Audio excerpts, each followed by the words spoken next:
while at the same time, inclusion and, equity or equality, and all of those things, I think it really, brought together a bunch of stories that were pretty powerful across the country.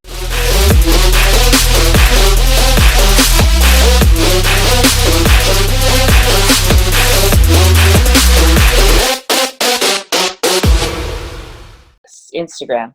So smile. All right, there we go. Thank you. Yeah, no problem.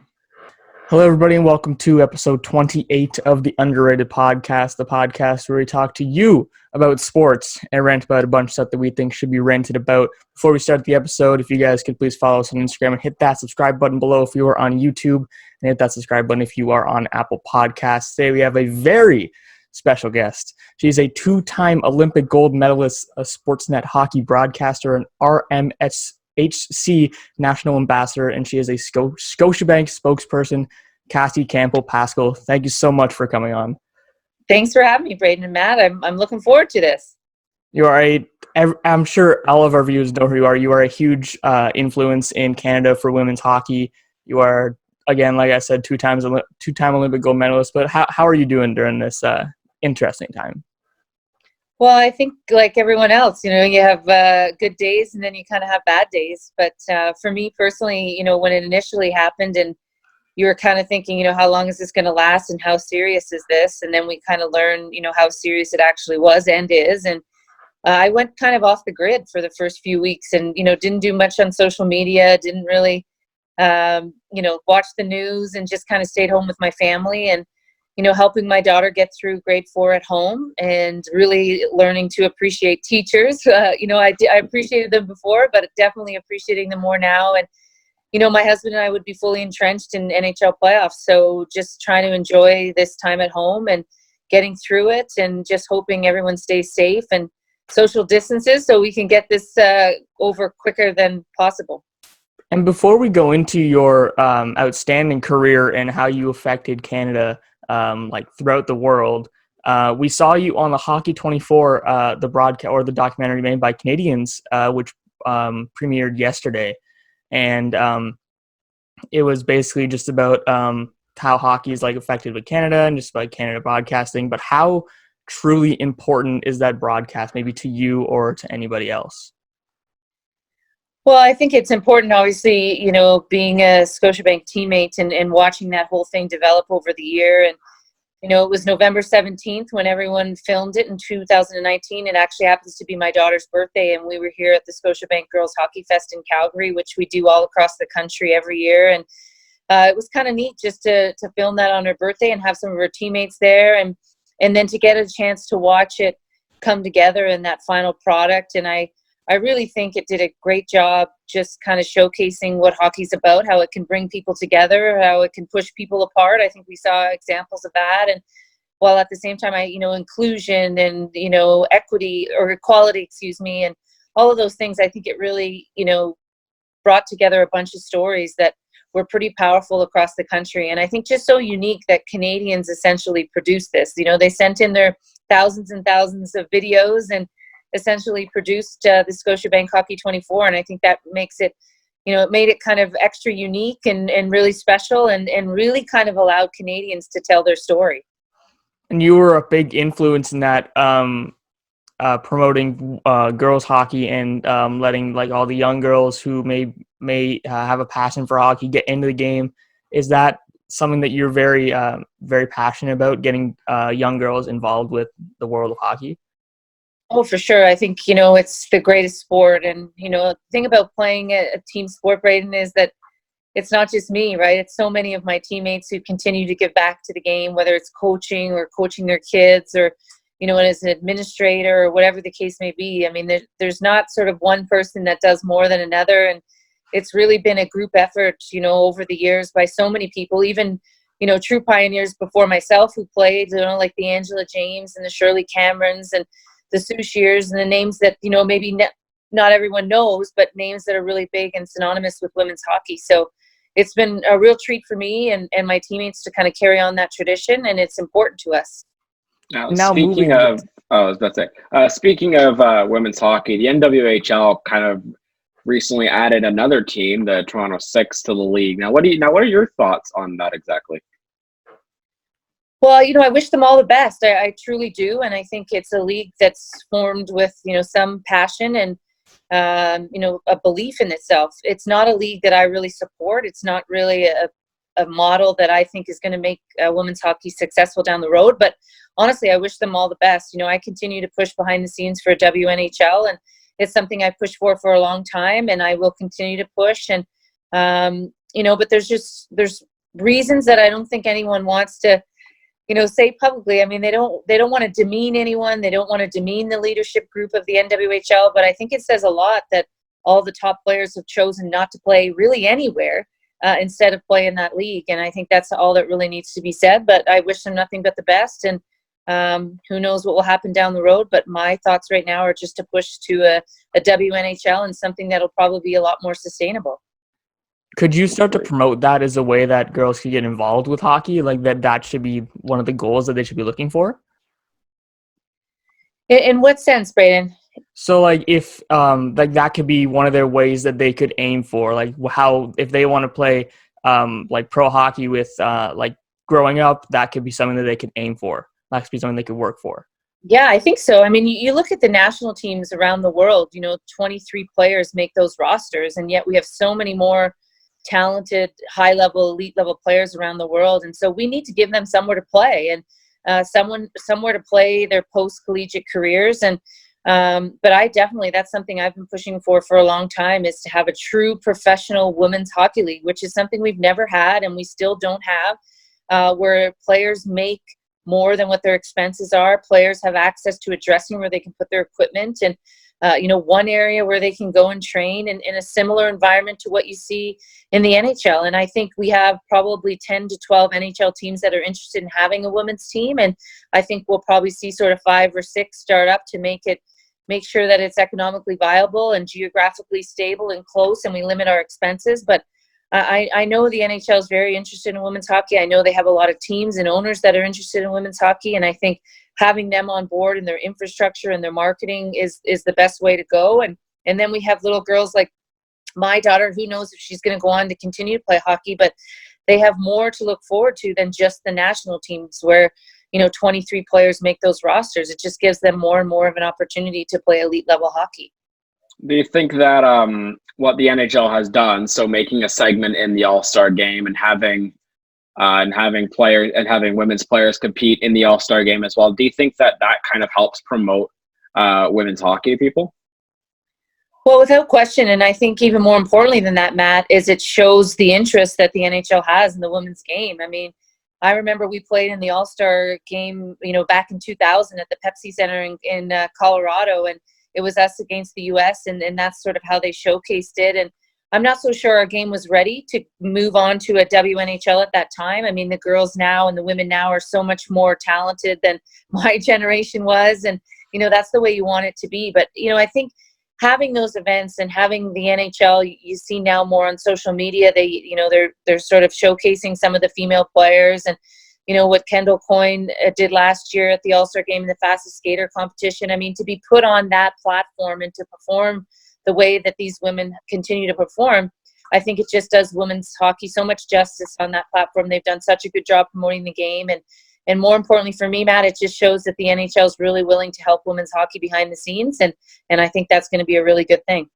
Yeah, I feel like Kendall Coyne definitely kind of put women's hockey kind of on the map with what she did at the AllStar Game. I think after that performance, like, people really went, oh, like this could be something.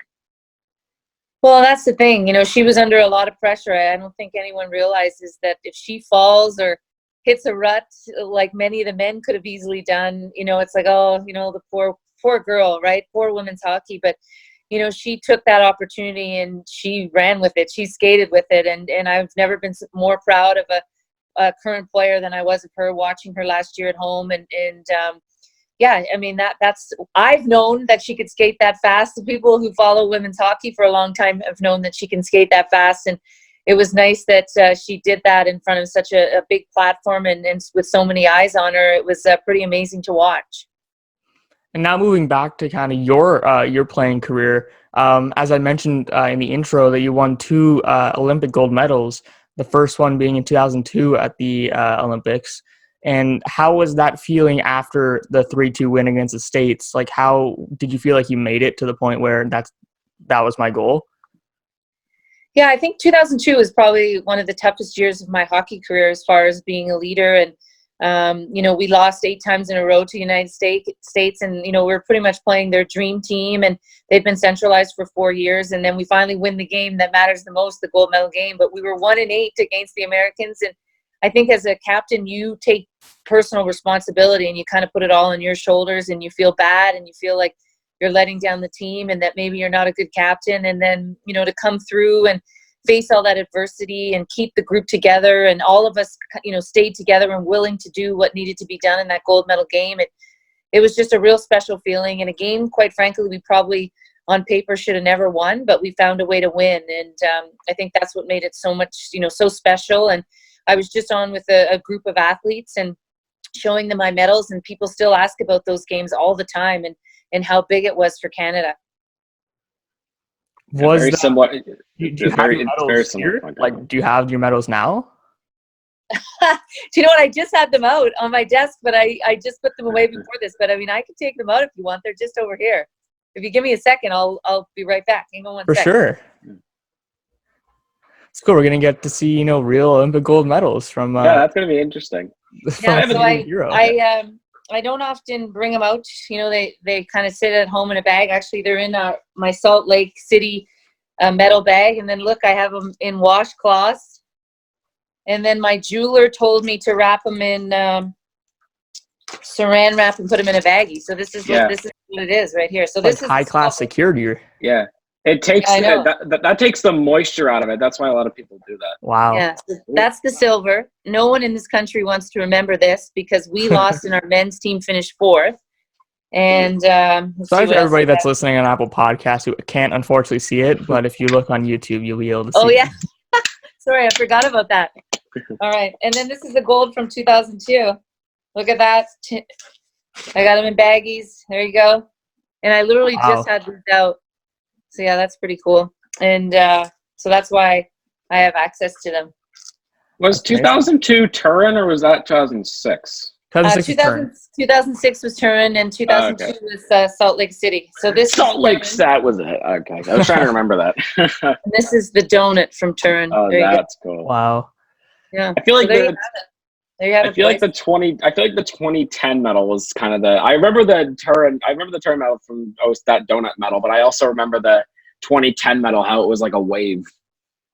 Yeah, the 2010 one is cool. It's like really, I don't have that one, but I was there and I got to see, I've seen my teammates, and it's kind of like a wavy kind of thing. And it's beautiful and heavy, and every medal is different, which is really unique. Yeah. So, I think they did that in Sochi too, where they put glass in it almost. That was the really interesting addition to it.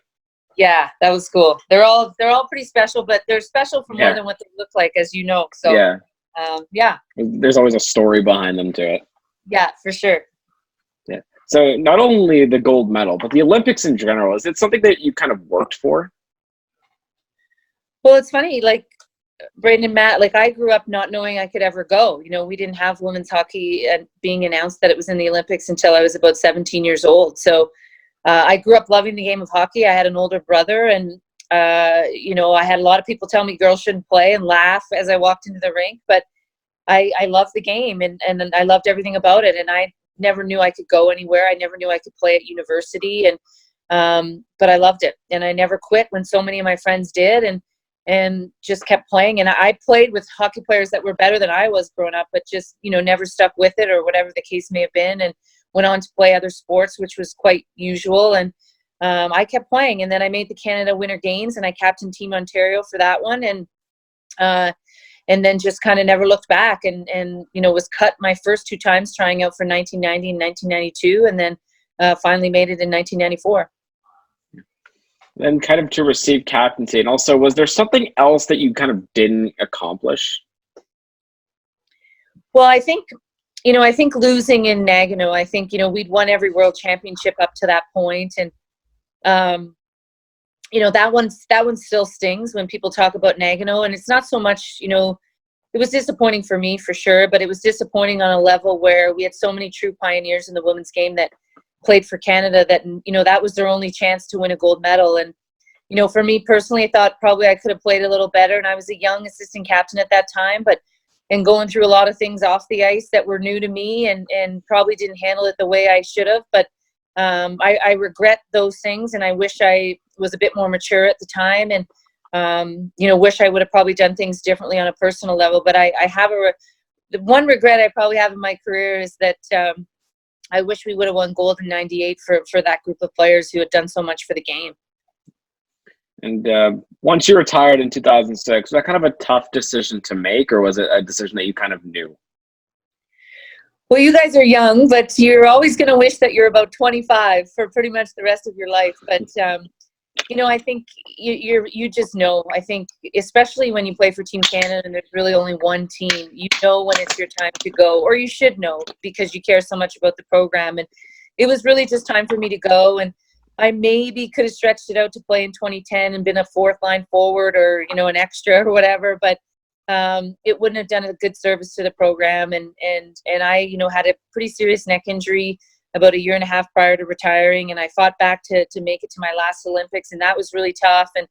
And I just wanted to kind of move on. I wanted to move on and kind of have a family and move on and do something else, and kind of felt like I'd accomplished everything I could accomplish as a player. And again, I just knew it was time, physically and mentally. And especially as a captain, if you're not there mentally and physically 100%, then you just can't be the best leader that you possibly can. So, it's time. It's never easy. It's always a transition, and I wasn't sure exactly what I was going to do, but, fell into broadcasting and have now been in it 14, 15 years. And so it was a pretty easy transition in the sense that I'm still in hockey and still get to watch the game as much as I do.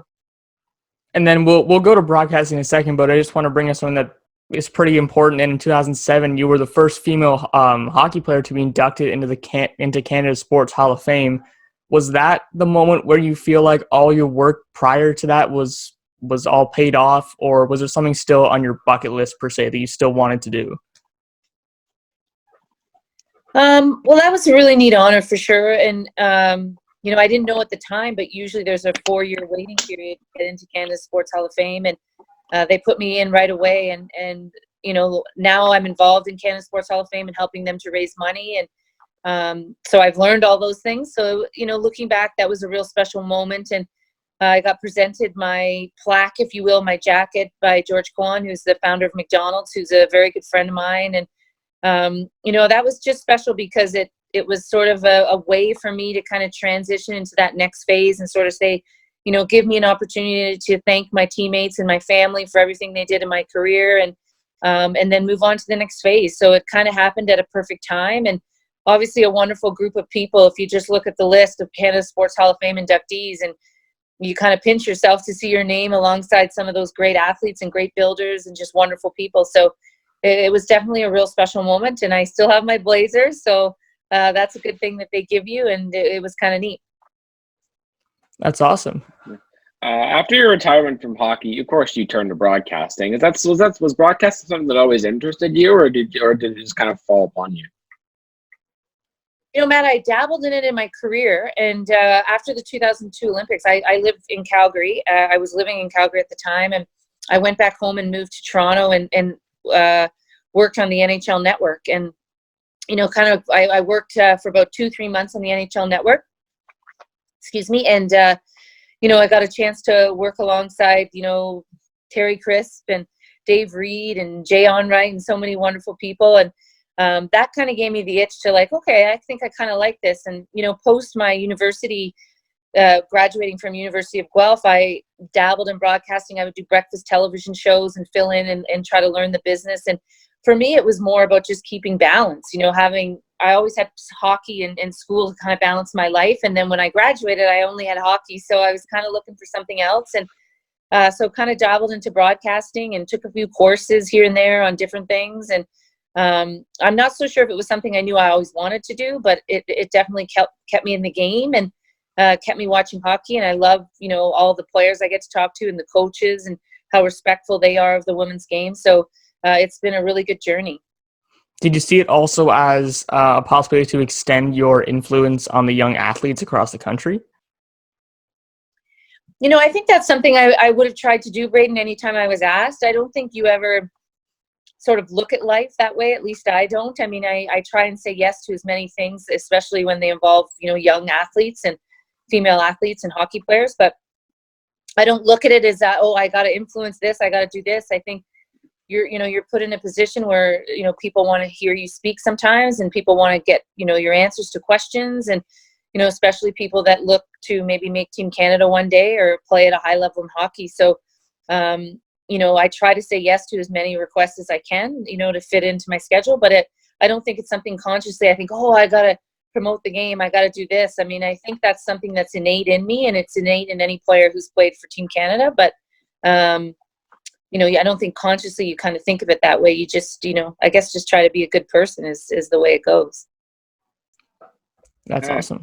So in 2013, you moved over to Sportsnet, where you are now. Did that change anything professionally leading up to Sportsnet, or was it kind of the same?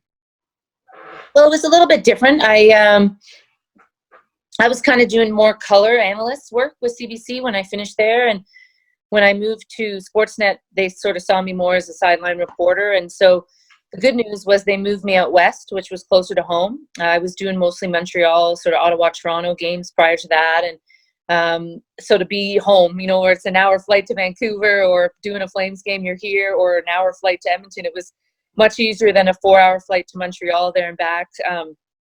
So that was one change. And then they kind of gave me, 4 games a year on Hockey Night in Canada on Saturdays every once in a while. And, I finally went to them and I said, hey, what do you want me to be? Do you want me to be a sideline reporter, or do you want me to be a color analyst? And they said, well, what do you want to be? And I said, well, I'll be honest, most males who are NHL players, they want to be a color analyst. And so I said, it's kind of the same way for us as female players. That's the role we kind of want.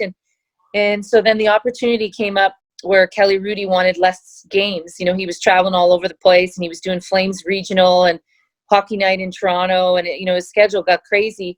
So I do a lot of his Friday and Sunday night games now for the Flames, which has been great. It keeps me home a lot more, and I've been doing color now for full time for 3 years, which is exactly what I want to do. And it's kind of worked out for both Kelly and I to get this opportunity and to share the broadcast. And so it's been important for me to stay closer to home. And I thank Sportsnet for, listening to me as one of their employees and saying, this is kind of what I need, and this is what I'm hoping to do, and this is what I want to be, and, to kind of have my back and support me that way.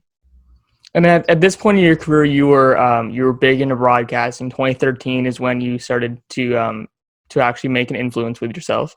Not that you didn't have it already, but you provided commentary for the 2010, 2012, or 2014 and 2018 Olympics.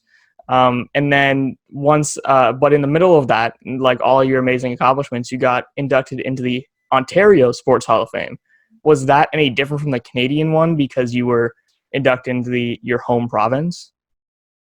Yeah, I mean, it was a little different too. That unfortunately I couldn't be there. Sorry, I'm drinking coffee here, and it's not wine, it's just coffee, but it's gotten in my throat. But it was different in the sense, unfortunately, I couldn't be there. It conflicted with my playoff games, and so my mom got to go, and that was special that my mom got to go and represent me. And your parents do so much for you, and for her to kind of be there and representing me and our family, and kind of getting a fun night and a fun dinner, I think it was a nice way to say thank you to her. But definitely, Ontario is where I grew up. I've lived in Alberta now for 16 years, and I love everything about this province too. But Ontario is where I grew up, and I played all my minor hockey pretty much. And so it's important for me, to be recognized, I guess, in the sense that I'm from there, and that's where I grew up. And, that was one of those great honors as well, that women's hockey was recognized too. And that was the 2 out of 3, because you were also in the Alberta Sports Hall of Fame now, which is pretty wide in variety, which is pretty cool. Was that always the same? Because I know you said you live in Alberta. Was that any different, I guess? Well, it was a little different because I'm not from here, so I kind of was shocked a little bit that they actually chose me to go in. But I guess I've been here long enough, and my teammates eventually over the years called me an honorary Westerner. So that's one of the biggest compliments you can get, being from Ontario and your teammates call you an honorary Westerner. So yeah, that one was special as well. And again, it unfortunately conflicted with the NHL playoffs, but my husband got to go and represent me. And again, it's one of those people in your life that you want to thank, and someone who's been so supportive of you. So it was nice for him to kind of be able to go and to represent us and again, have a nice night of a little bit of celebration. And then now going back over to women's hockey, just to kind of end it off, how important, compared to the past where it wasn't really recognized, is women's hockey now? Because we know that you have a lot of involvement with women's hockey, and you getting more, as you said, you just keep building on what you're doing now. I think internally in women's hockey, it's the best we've ever seen it as far as talent. I'm back with our national women's team very part-time last year for the first time as an advisor. And, just getting an opportunity to watch these players, and more throughout the season, and to watch how committed they are and how great they are and how skilled they are and how much better the game is than I've ever seen it. Internally, we know women's hockey, we're on the map, and we deserve to be. And, we still have to fight some of those people that don't believe in equality. And we still have to fight some of those people that, just have a hard time with female athletes. But we continue to push forward. And I know we're making great strides with the NHL. I know we're making great strides with the number of girls who are playing hockey in this country alone, which is the only reason that the numbers at Hockey Canada are growing, is because of women's hockey. So we have a lot of things to be proud of, and we're only going to get stronger, and we're only going to get better. And we'll continue to fight for what we believe is right, and for what we believe is right for the future of every minor hockey young female player out there, that she can potentially play in a professional women's league at some point in her life. Does this current world situation that's going on right now, does that affect the women's hockey program? Or? Well, I think it's going to affect a lot of things, just because there's so many unknowns as to when we're going to return, what minor sports is going to look like.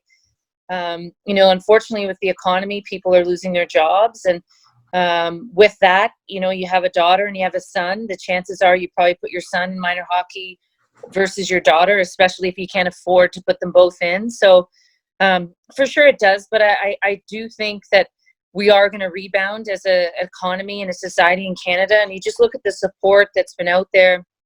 The way this country has really rallied around people and helped people and helped local businesses and helped our frontline workers. It's been remarkable. And I think that same spirit will exist, and it'll be even stronger when all this is over and we move forward. And, you always think about all those people who've unfortunately lost their lives to this. And, that's the real sad thing about it. But I think as a nation, we're going to be stronger than ever, and we're going to continue to push forward. And I believe minor sports are going to do the same, especially hockey in this country. Well, thank you so much for coming on. This is amazing for us too. You inspire tons of people around Canada, all the women across Canada who are looking to start a hockey career. Thank you so much for coming on. All right. Thanks, Braden. Thanks, Matt.